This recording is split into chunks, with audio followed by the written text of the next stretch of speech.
Hey guys, it's Nice Rooms. Hope you guys are having a fabulous start off to your week. Happy Thanksgiving. Happy early Thanksgiving. Listen, I did not expect that video of me talking about the Department of Education to get so many comments, views, likes, reposts, shares, dislikes, whatever. But it has gotten that much attention. This is coming from a nurse who's done this for, a long time. A very long time. So this is from my experience. You can agree, you can disagree. We're all entitled to our own opinions. This is why I say this is going to come bite the Department of Education back in the behind. Healthcare should be one of those fields that should be left untouched. And I say that because we're dealing with people's lives, their health, their well-being. We're doing so many things like holistically or we should be doing for patients and their families and loved ones. Whether or not those funds get used, they should always be there. And this is why I say when COVID hit, no one expected for COVID to be this detrimental, to be this deadly, to be, this widespread like it was. But it was. And you needed your nurses, you needed your nurse practitioners, you needed your physicians, your PAs, your respiratory therapists. You needed every single person involved in your healthcare or in the healthcare team to be there and to be present. And we were. And back then we were called heroes and nurses are this, nurses are that. We need our nurses. But now 5 years later, it's like you guys are like, well, they're just nurses. They don't need all that funding. You should be wanting to fund every aspect of nursing or healthcare, period, as much as you can, because this population is aging quickly.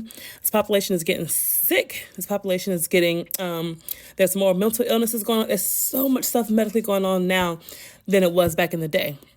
I'm not saying that back in the day it wasn't crazy. I'm saying it's more widespread now, or at least it's brought to the light more now. And so now you have healthcare providers that are ready to treat and ready to take care of these patients, or take care of y'all. Back when COVID first hit, I remember in my specific state, my specific hospital, that nurse practitioners, we didn't have a lot of nurse practitioners. The doctors were working overtime, nurses were working overtime. Everybody was so burnt out and so tired. And one of the things that came up was, this is crazy, we need more providers. And now that you have funding in place, or you've had funding in place, now you want to cut that. That's crazy work, y'all. That is so crazy. I understand the fact that the Department of Education or this administration wants to cut funding. I understand that. I get that. But there is so much funding that should be cut in other places rather than healthcare. That should be and should remain untouched. Whether or not it takes someone, $99,000 to be a nurse practitioner or whatever, it doesn't matter. If they don't use the whole $200,000, that's fine. If they use more than $100,000, then how they're going to offset that balance? Like you guys are saying that, you should be able to take care of that. You should be able to take care of that as a nurse. Depending on where you work, what kind of nurse you are, what kind of experience you have, you do not make that much money. Contrary to what you may believe on social media, what you may believe, from your family members, everybody is not like that. You cannot sit here and say that nurses should be able to afford that when they barely get paid what they deserve. Most of us have to work overtime, more than one job, just to make ends meet or just to live a life that's comfortable.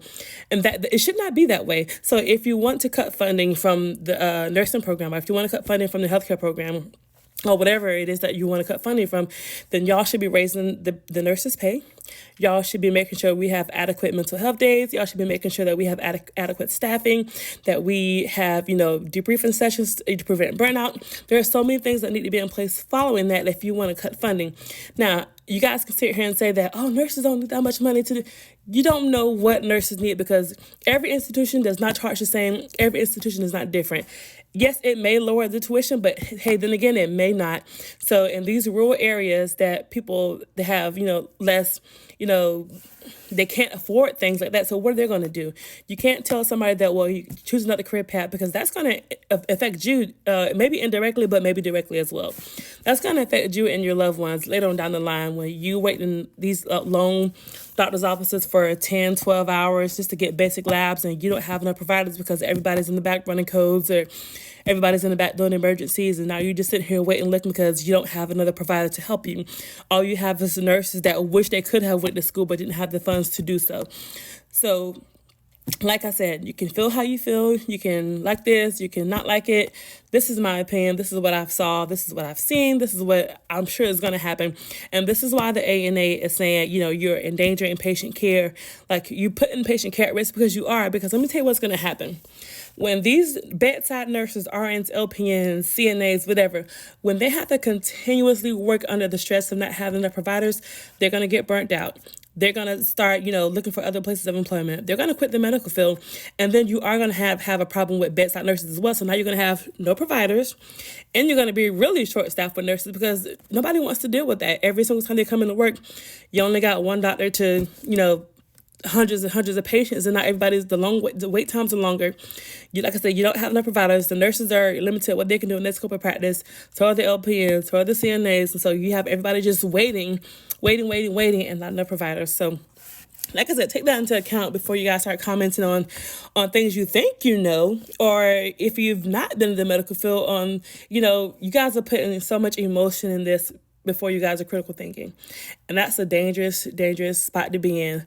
Like I said, I get why they're doing it, but let's start cutting funding from somewhere else. Or if you're going to cap the funding, then start raising the nurses' pay. Start doing stuff that help nurses out so they can be able to afford it.